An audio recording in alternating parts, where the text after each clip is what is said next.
Good morning. Nice and chilly, right? That's right. I am Sandra Griffin, and I'm very happy and thankful to be here with this loving community, this accepting and supporting community. And I will ask for your patience and your help as I do this assistant worshiper today. I had a stroke 2 months ago and really? was unable to speak or to read Really? for about half a day till I got to the hospital. And so this is one of the first times I'm reading and speaking in front of a group. So I ask for your love and patience. Oh, wow. Thank you. Yeah.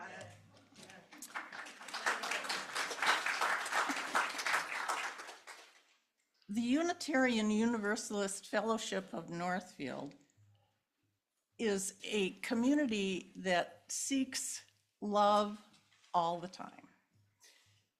Love and acceptance. We're glad that you are here. This is a place that you can bring your whole self, your full identity, your questioning mind, your expansive heart. We gather as people with diverse beliefs and life experiences, connected by our dedication to living in a way that always centers on love. Later in this service, we will be taking our Share the Plate offering as a way to care for the wider world. Each month, we share our offering with an organization that embodies Unitarian Universalist values in the world. This month, our donations go to Black Lives of Unitarian Universalism.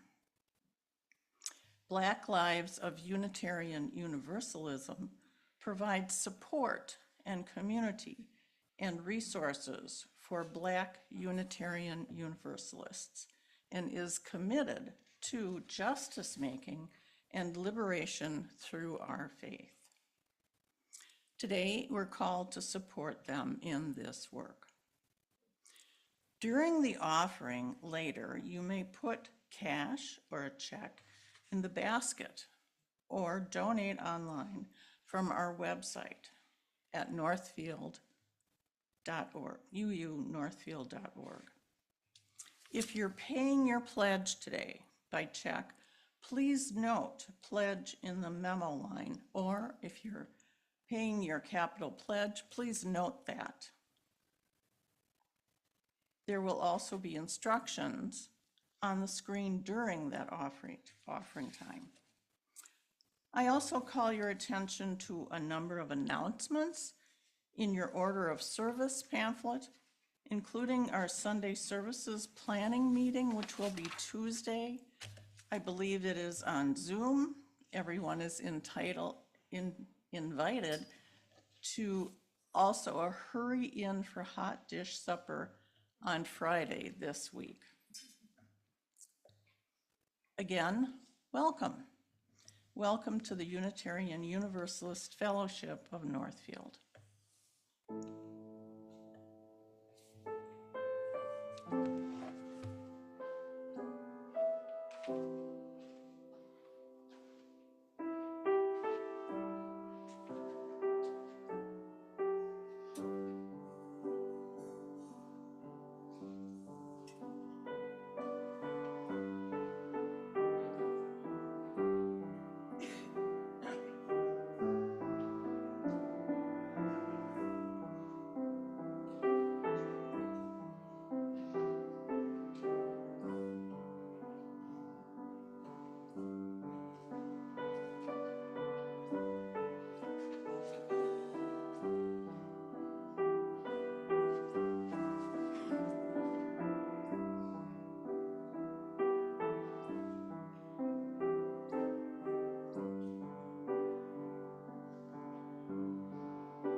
Good morning, all.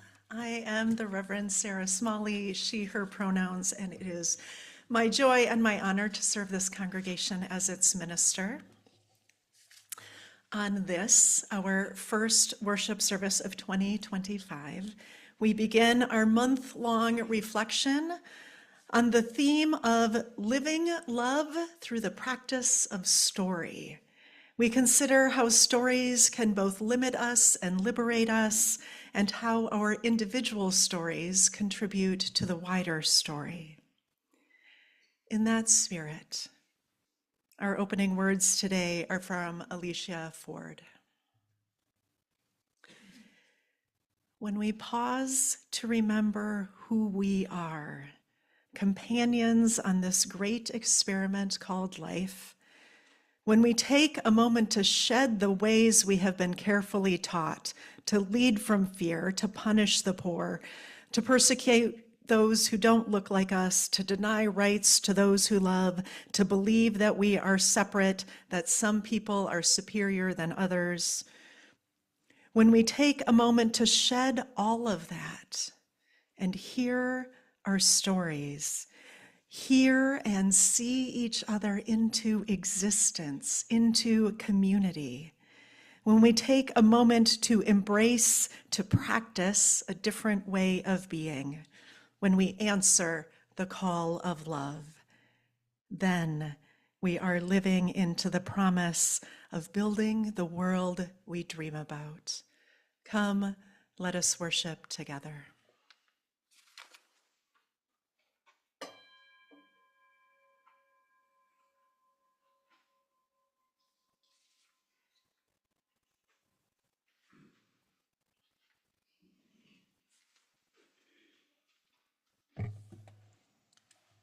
The flaming chalice is the symbol of Unitarian Universalism.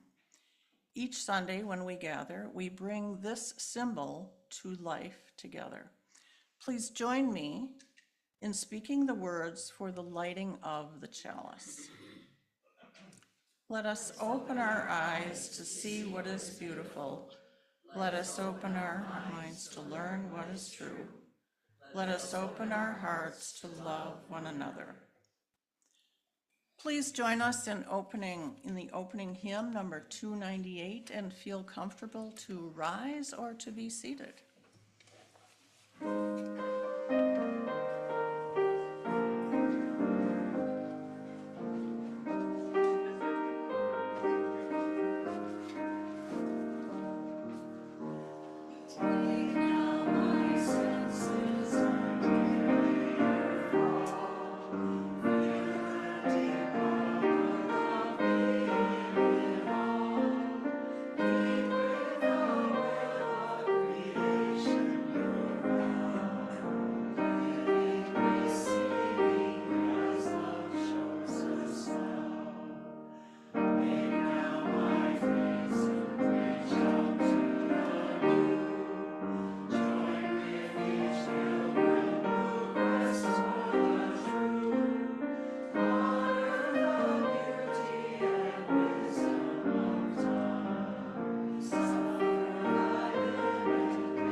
be seated. Today, I want to tell you the origin story of universalism in the United States. It's one of my favorite stories, and I take something new from it every time I hear it. It is also the story I told in September 2021 for my first full sermon as your minister. And so this is also an origin story of when my story and this congregation's story became part of the same story. This story, spoiler alert, includes a little universalist miracle and even more. At its core, it is about the courage it takes to tell one's story, and equally importantly, how believing in another's story can change the world. This story starts in 1760 in Good Luck, New Jersey. That's right, the history of UUFN and universalism in the United States can be traced back to good luck. A little divine providence or universe synchronicity always helps. In Good Luck, New Jersey, in 1760, a farmer named Thomas Potter built a chapel on his land and let people of all creeds worship there. Of course, I say his land, but we know that it was land originally that was owned by the indigenous tribes there. Just as the land UUFN is on was taken from the Dakota, white supremacy was an easy overlooked part of the story then, and it is all too often a hidden part of our story now. Thomas Potter was happy to let anyone who wanted to use his chapel, and indeed traveling ministers from many denominations preached there, but that's not why he built it. Thomas Potter had a vision of a preacher filling a space with words of astounding love. And so he built a chapel there that he believed would one day welcome such a universalist preacher, though he didn't have the words for it at the time. And then Thomas Potter waited for this preacher to arrive, and he waited for a decade. For a decade, he tended the land and tended the chapel until a stranger arrived. This stranger who showed up on Thomas Potter's doorstep was a man named John Murray. His story began in England. John Murray had been a Calvinist preacher who believed fully in Calvinist teachings, including the idea that God would send some to hell and some to heaven. Calvinism was a particularist, not a universalist theology. At that time, universalism referred to the belief that there was universal salvation, the belief that no person would be condemned by God to eternal damnation in a fiery pit, but rather all would be saved. This was a radical theology then, and it still is in some ways. Instead of there being only some who are chosen, only some who are God's people, universalism proclaimed that no one is outside of God's circle. Today, we might say, the world is not divided into us and them, there is only us. John Murray wanted to be a good Calvinist, and therefore, in his words, he tried hard to carefully avoid the universalists. But he couldn't avoid us forever. He couldn't avoid the pull of universalism on his heart and conscience.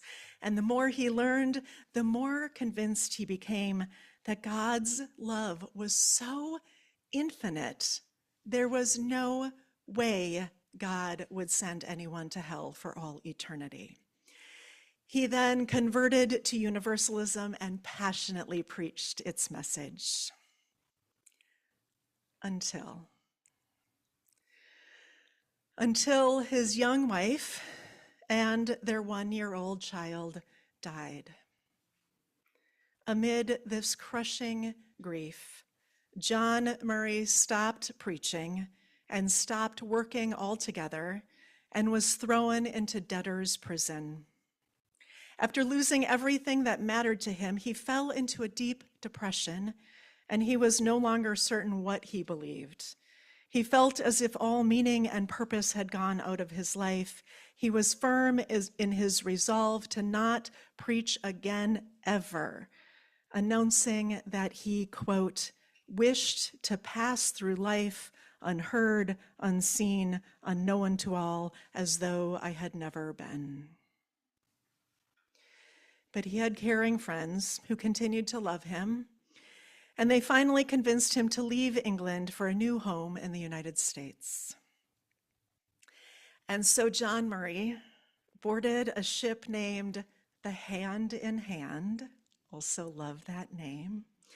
He boarded a ship named the Hand in Hand and set sail for New York City. As the ship neared the coastline of the United States and everything seemed to be going well, suddenly a heavy, dense fog rolled in and enveloped the Hand in Hand. With visibility at zero, the ship was forced to slow down, for everyone aboard feared a shipwreck. In the confusion, rather than landing in New York Harbor, the ship drifted southward and finally ran aground in New Jersey at a place known as Good Luck Point. Trying to figure out what to do next, John and a few other passengers volunteered to disembark in order to go ashore for directions and gather supplies. He was a broken man with a broken heart, just trying to find his way to new life. As he made his way on land, John encountered a farmhouse with a small chapel adjacent to it, Thomas Potter's chapel, of course. Spotting John and his companions on his land, Thomas Potter ran out to greet them, offering food for everyone on board the ship, and, curiously, inviting John to return later and join him for dinner. What John did not know at that time was that this humble farmer had taken very seriously that vision he'd experienced several years earlier, that one day a minister would come to his chapel to preach the good news of an astounding kind of love, the kind of love that would nourish every person and triumph over every circumstance. That evening, as John returned to Thomas's home for dinner, Thomas greeted him with these words, "Come, my friend, I'm glad you have returned. I have longed to see you, and I have been expecting you for a long time."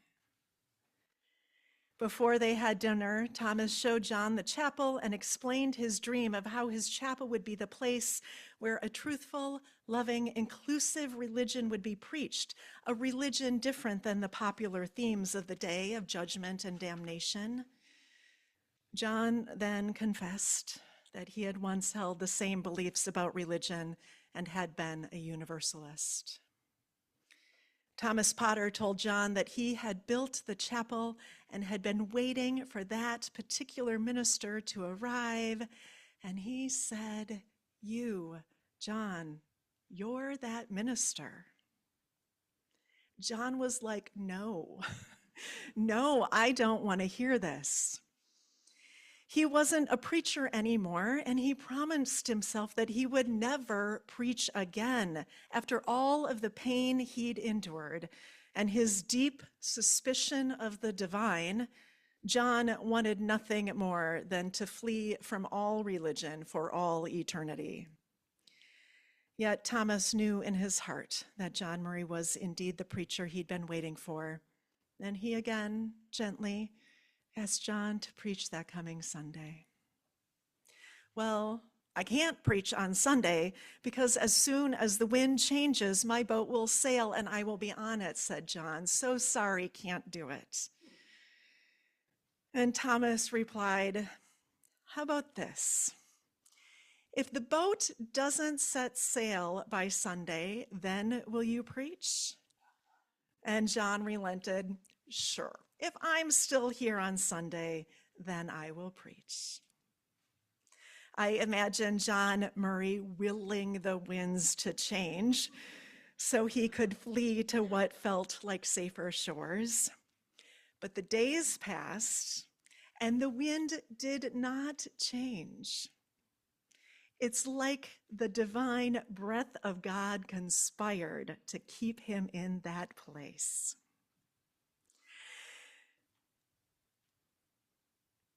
By Sunday, the hand in hand did not sail away. The winds had not changed. And Thomas, realizing his dream nearly come true, quickly sent words to his friends and neighbors that there would finally be a service in the meeting house on Sunday morning, and that the man envisioned in his dream so many years earlier had finally arrived and would be preaching. And so on Sunday, September 30th, 1770, John Murray preached from that chapel the message of universal love, a love wholly and ultimately available to all people everywhere. The universalist message of love was good news to all who heard it, especially to John himself. The message of hope filled the walls and filled John's heart. And when he finished preaching, the winds changed, and John Murray was able to leave on the hand in hand for New York. He left, I imagine, still brokenhearted, but with something that had long been silent coming back to life within him. John Murray went on to preach all over the East Coast and became a founding figure of universalism in the United States. Eventually, he married the influential writer and pioneering feminist Judith Sargent Murray. Together, they founded the congregation in Massachusetts that played a central role in the landmark court case establishing the separation of church and state. Thank you, John Murray and Edith Sargent Murray. That congregation is still the home of an active Unitarian Universalist congregation today. And so there is no the end to this story of Thomas Potter, John Murray, and the winds of change. We are still writing new chapters in the same book of radical, powerful, life-changing, healing, and liberatory love. May it be so.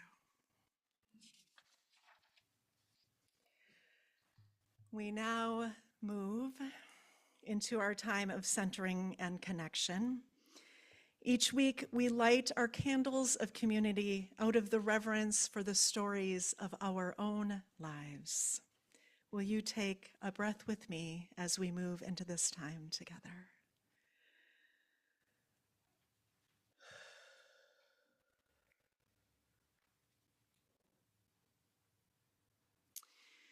We use our chalice flame to light our first candle as a blessing for the wider world. In this turning of the new year, when the hope of new beginnings ring, we light a candle to remind ourselves that a new way is possible. Except we know a truck slams into a crowd in New Orleans, another explodes in Las Vegas. We are 5 days into 2025, and it already seems like business as usual, only worse. May this flame honor the victims. May all who love them be comforted in the rawness of their grief. And may we know a new story is possible if we care enough to help write it. Joys and sorrows we carry in our hearts, but that have not been spoken out loud.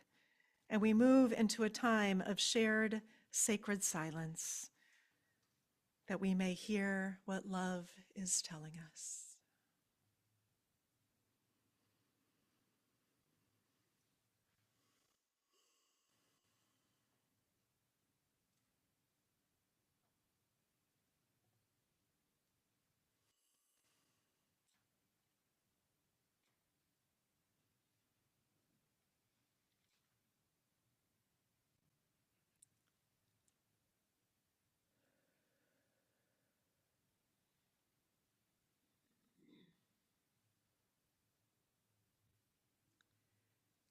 Amen and blessed be.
Our reading today is by Liesl Miller.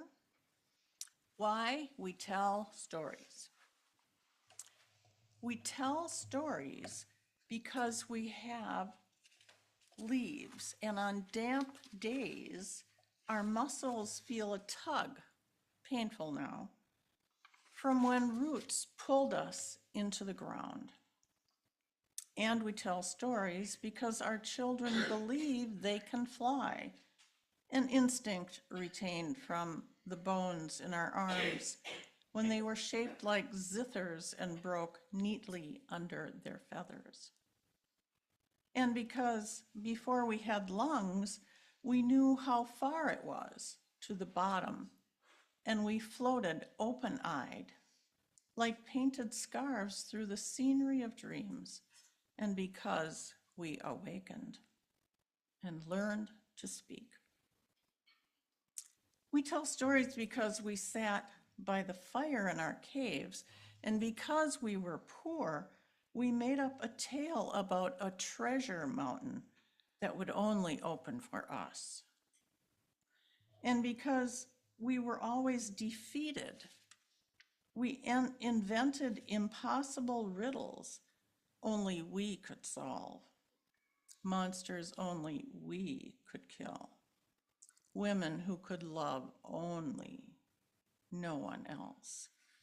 And because we had survived sisters and brothers and daughters and sons from the dark earth and sang as white birds in the trees. Because the story of our life becomes our life, because each of us tells the same story, but tells it differently, and none of us tells it the same way twice. Because grandmothers looking like spiders want to enchant the children, and grandfathers need to convince us what happened only because of them. And though we listen only haphazardly with one ear, we will begin our story with the word "and." This ends our reading. We will now expand our circle of care as we gratefully give and receive our Share the Plate offering for Black Lives of Unitarian Universalism. This is one way that we make our care tangible in the world.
In a gorgeous essay in the New York Times recently, key figures in literature, the performing arts, science, and more were asked the same question: why do we tell stories?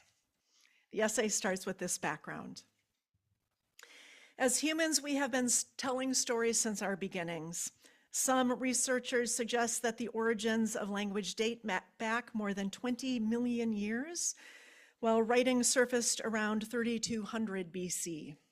Today, elaborate cave paintings, ancient parchment scrolls, and century-old poems have evolved into literature and operas and Twitter threads.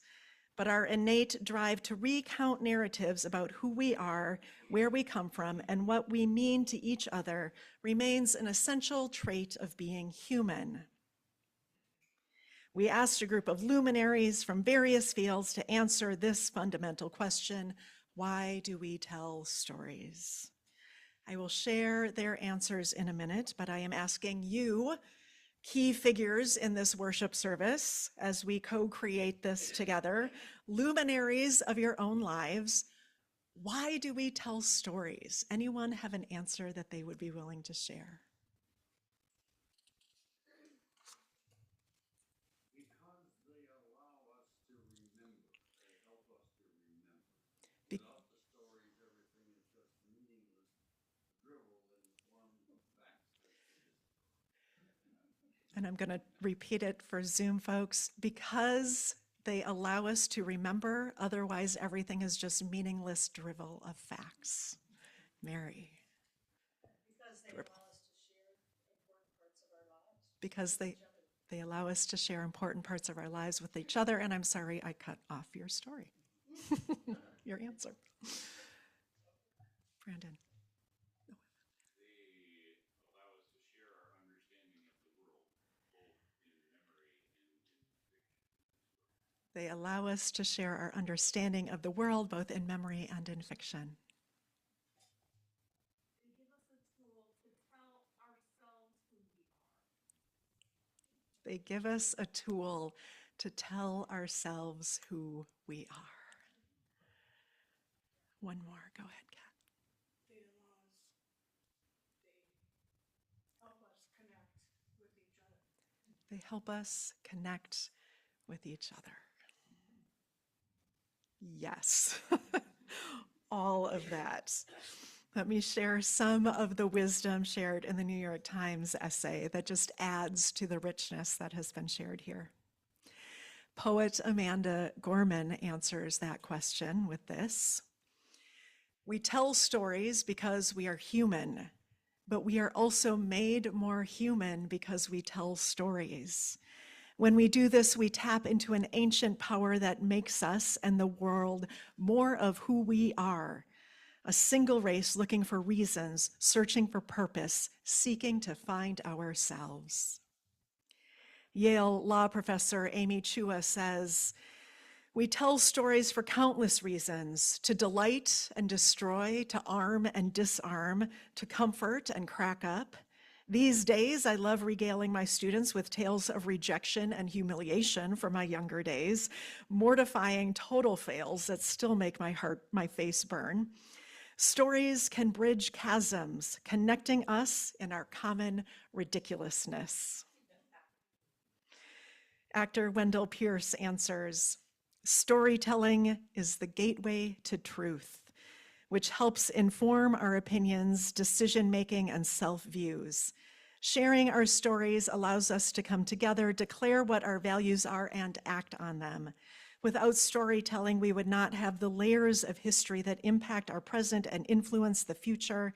It's impossible to imagine a world in which our ancestors did not share their journeys of enslavement, persecution, horror, honor, hope, and triumph. Scientist and author Diana Gabaldon. We tell stories because we need to find patterns. Stories are how we make ourselves whole. All of that, yes. Stories are how we make ourselves whole. Stories can delight and destroy, can unite us or divide us, heal us or harm us. If we tell ourselves the story that if only we do X, be productive, be perfect, be big, be small, we'll be safe, we'll miss out on telling the true story of our unique aliveness. If we tell ourselves the story that nothing we do matters, we won't attempt to do things that matter. If we tell ourselves we know best what Unitarian Universalism should be, we've missed the point of Unitarian Universalism. And so it makes sense that as Unitarian Universalists, we dedicate a month to this theme of the practice of story. Stories are at the heart of the human experience and therefore at the core of the spiritual journey. Which makes me wonder. This next part of the sermon, brought to you by a question asked at the Newcomers Information Session last month. The question was something like, are there any parts of Unitarian Universalism that you struggle with? Yeah, good question. To answer, let me tell you a story about my crisis of faith as a Unitarian Universalist. Once upon a time, I was a 23-year-old and a brand new Unitarian Universalist, and I was all in. I could not believe there were other people who approached religion, spirituality, ethics, and justice work like I had always longed to. I had no idea those people and this religion existed, and I felt overwhelmed with gratitude that I had finally found a spiritual home after the oppressive dogma of my childhood. Now I would say after the single story of my childhood.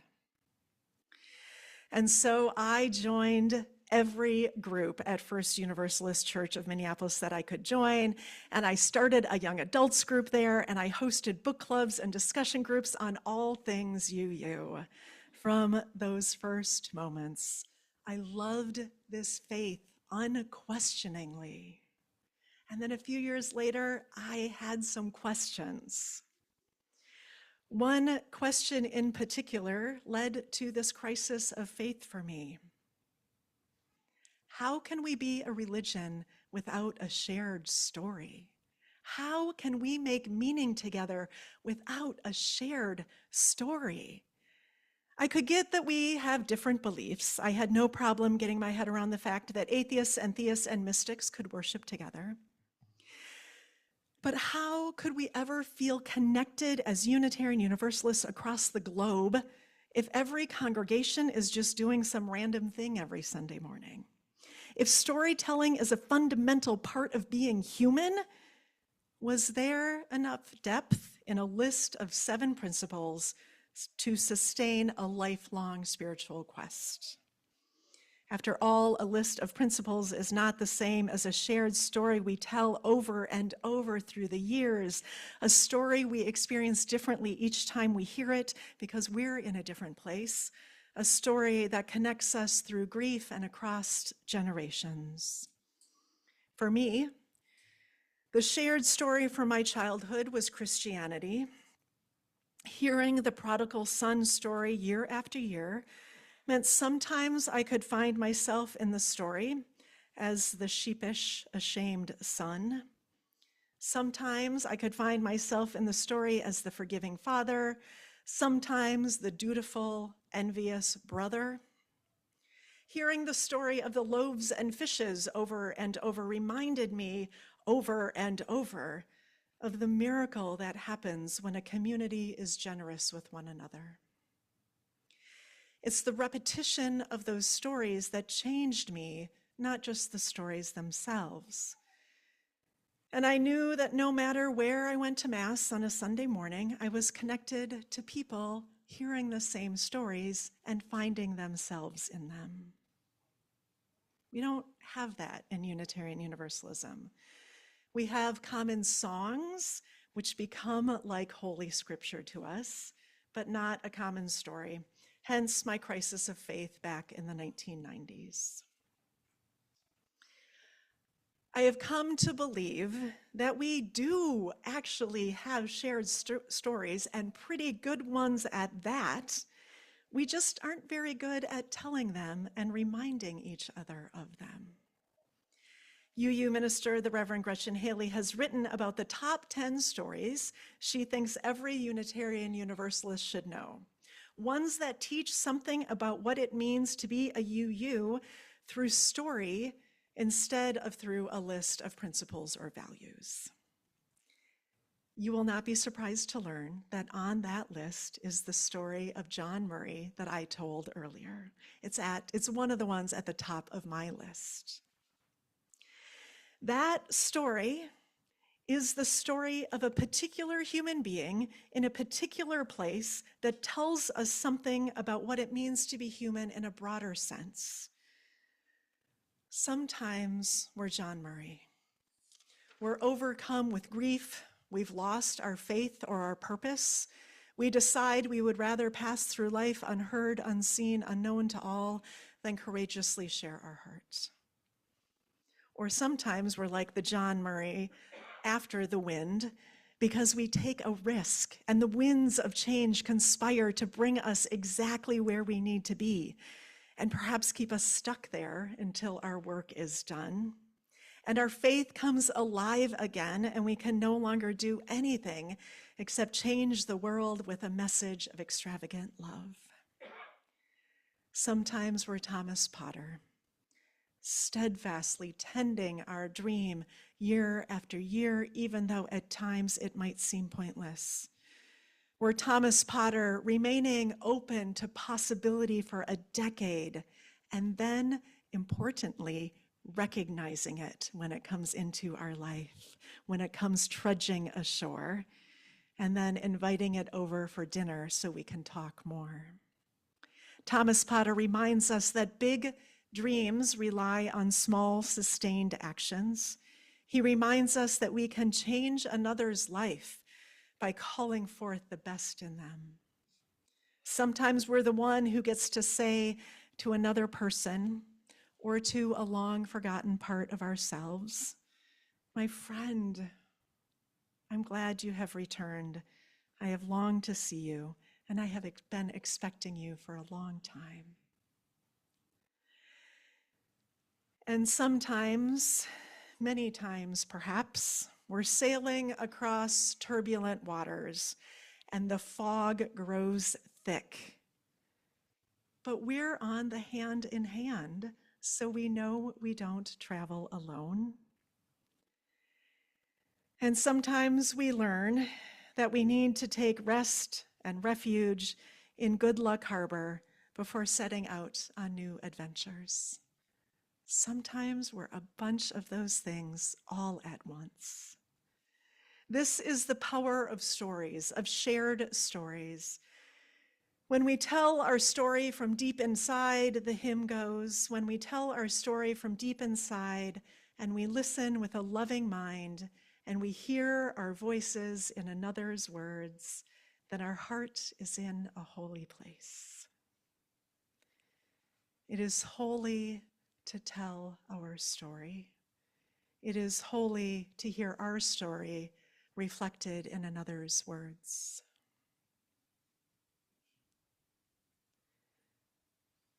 My boys and I said goodbye to our sweet dog this week. He was 15 years old, and it was time to let him go. But the grief of his absence is ever present. My dog's name was Murray, named after John Murray. Both preachers of the kind of love that changes lives. Murray was a unique dog, the only one like him to ever exist, and so my grief is also unique. No one can fully understand the particular ways I miss him. But anyone who has ever lost a pet or a person they loved knows what that absence feels like. The shape of it is unique, but the pain is universal. Because the story of our life becomes our life, because each of us tells the same story, but tells it differently.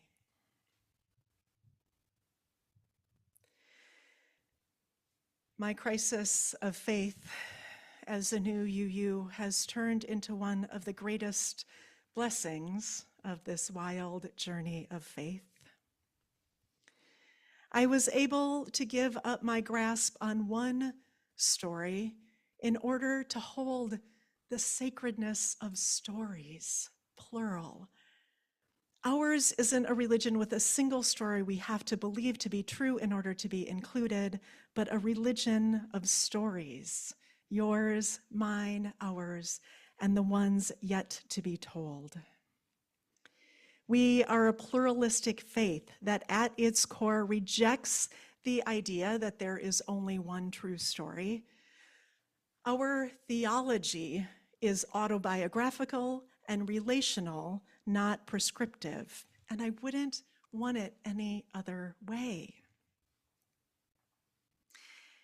In other words, we don't have a shared story in the sense of one specific sacred text we look to for wisdom. Instead, our very lives are our sacred text. The story with Murray is a sacred text that I can return to again and again.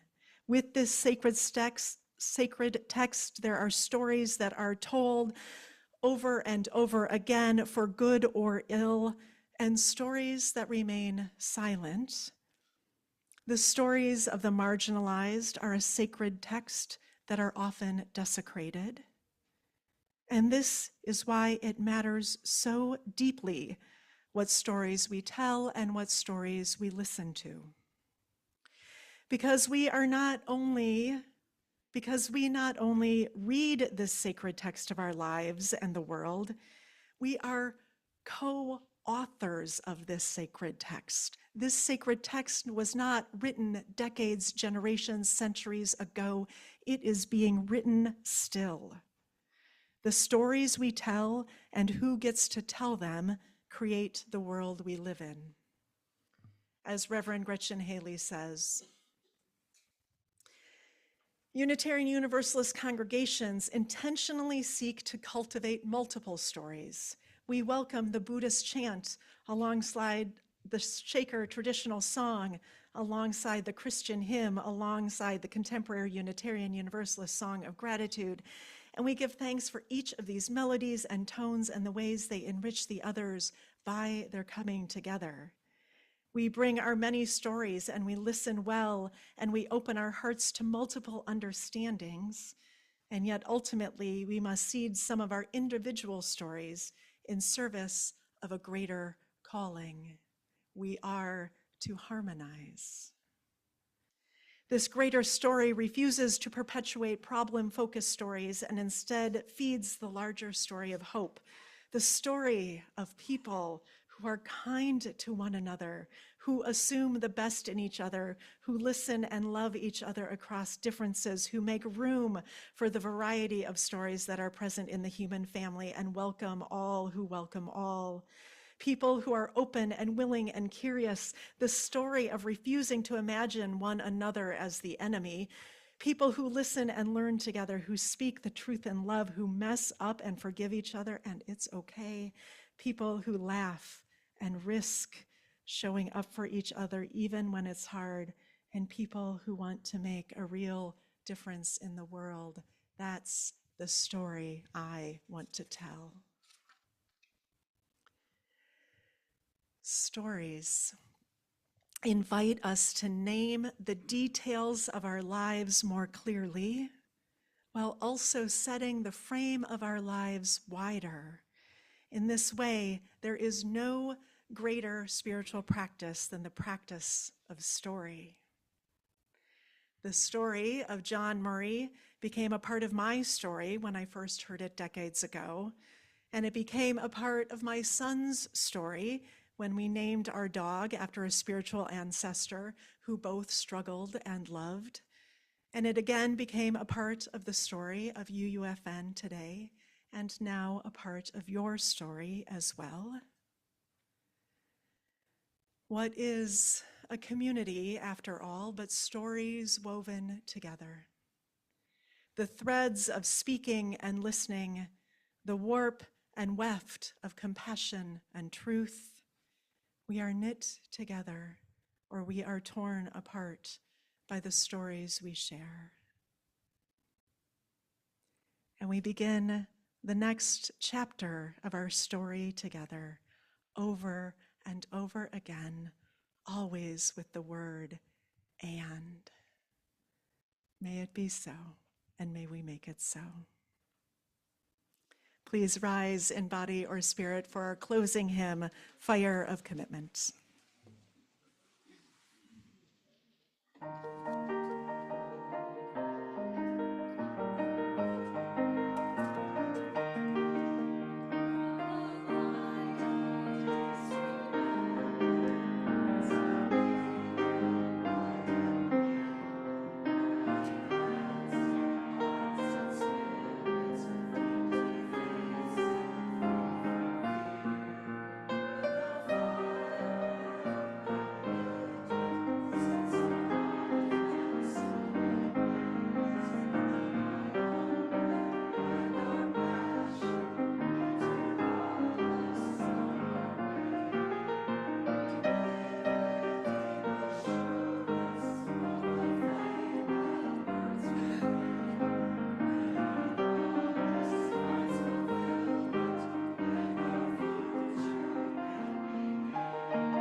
Amen. You may be seated for our closing words. From Reverend Vanessa Southern.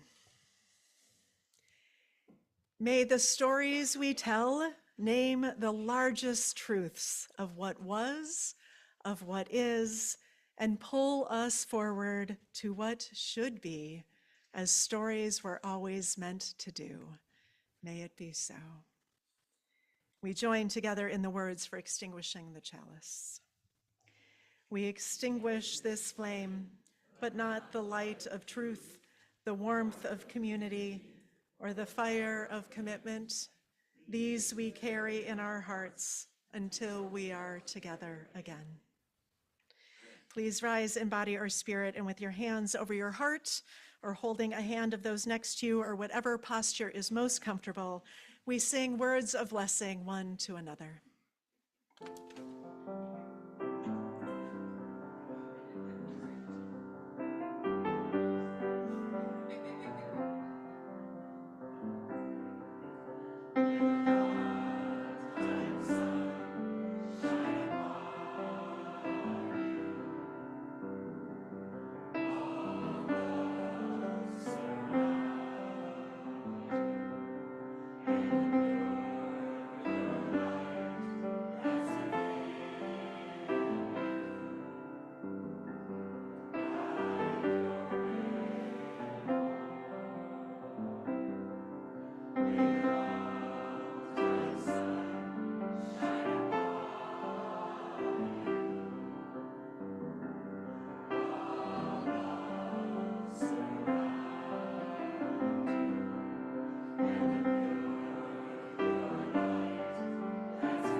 peace.